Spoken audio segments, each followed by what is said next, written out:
आज की कहानी है सम्मान। रोज रोज अपने आत्मसम्मान पर चोट सहन करती उर्मिला अपने मन में सोच रही थी कि आखिर क्यों वो अपने आत्मसम्मान को प्रतिदिन तार तार होने देती है। क्यों बात बात पर ताने सुनती है। क्या इस परिवार के लोगों को सम्मान देना सिर्फ उनका ही कर्तव्य है? क्या उनका कर्तव्य कुछ नहीं जो उसे उसके परिवार से दूर अपने घर ले आए हैं? तभी जोर से कानों में आवाज़ आई, उर्मिला जरा एक गिलास पानी तो पिलाओ। उर्मिला ख्यालों से जागी और हड़बड़ाकर उसने कहा, जी अभी लाती हूँ। पानी का गिलास लेकर वह अपने पति नीरज के पास गई। आप कब आई? मुझे पता ही नहीं चला। हाँ, तुम तो आराम कर रही होगी। ऐसा नहीं कि थका हारा पति काम करके घर वापस आए तो उसे आवाज़ देकर पानी न मांगना पड़े। बिना मांगे मिल जाता तो बात कुछ और होती। मैं बेडरूम में काम कर रही थी नीरज। आपकी अलमारी पूरी बिखरी पड़ी थी, वही ठीक से जमा रही थी। आप ऐसा क्यों बोल रहे हो?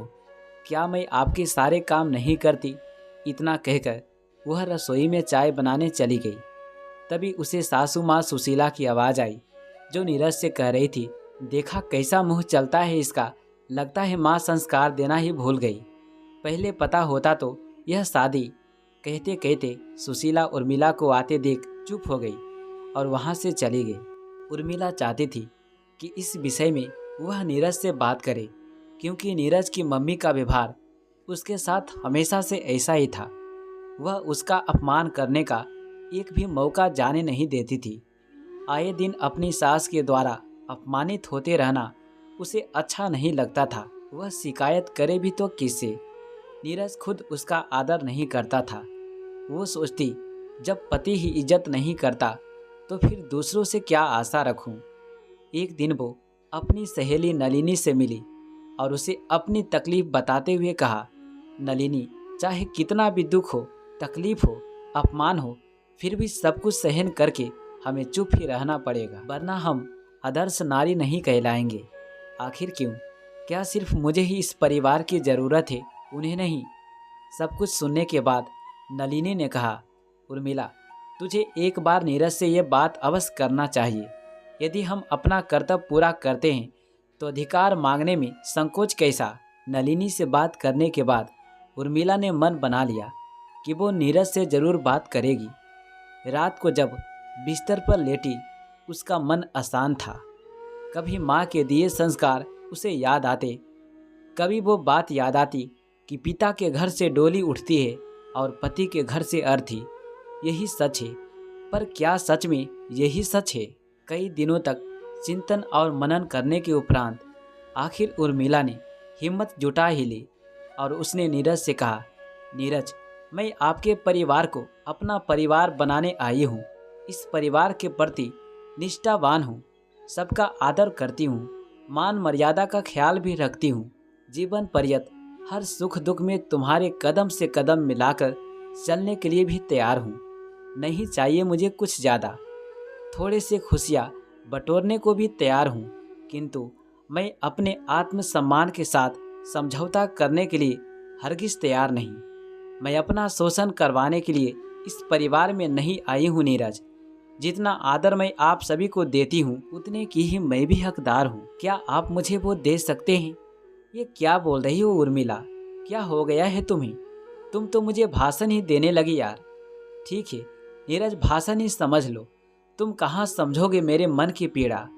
तुम्हें केवल मैं चलती फिरती मशीन लगती हूँ ना, जिसकी बटन तुम्हारे हाथ में है। जब जैसा चाहो वैसा नचा सकते हो। उर्मिला, तुम हद से आगे बढ़ रही हो अब। क्या है मेरी हद नीरज? क्या तुम ही तय करते रहोगे जीवन भर? आखिर तुम्हें चाहिए क्या?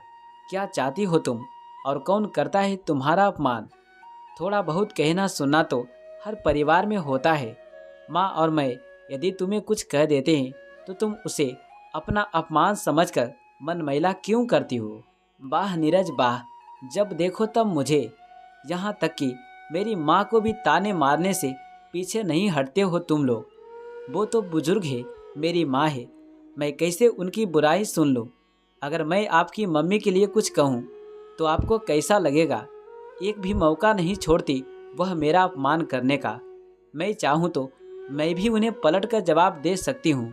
उर्मिला, गुस्से में नीरज चिल्लाया।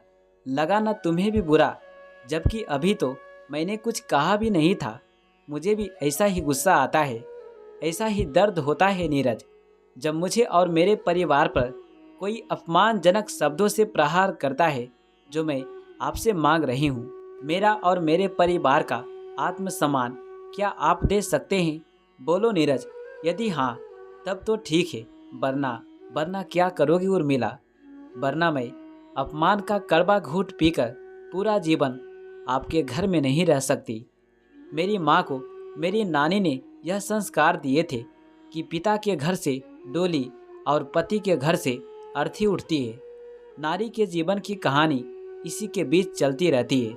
किंतु मेरी माँ ने अपने जीवन के कटु अनुभव के बाद मुझे ये सिखाकर भेजा है कि अन्याय सहना और करना दोनों ही गलत है।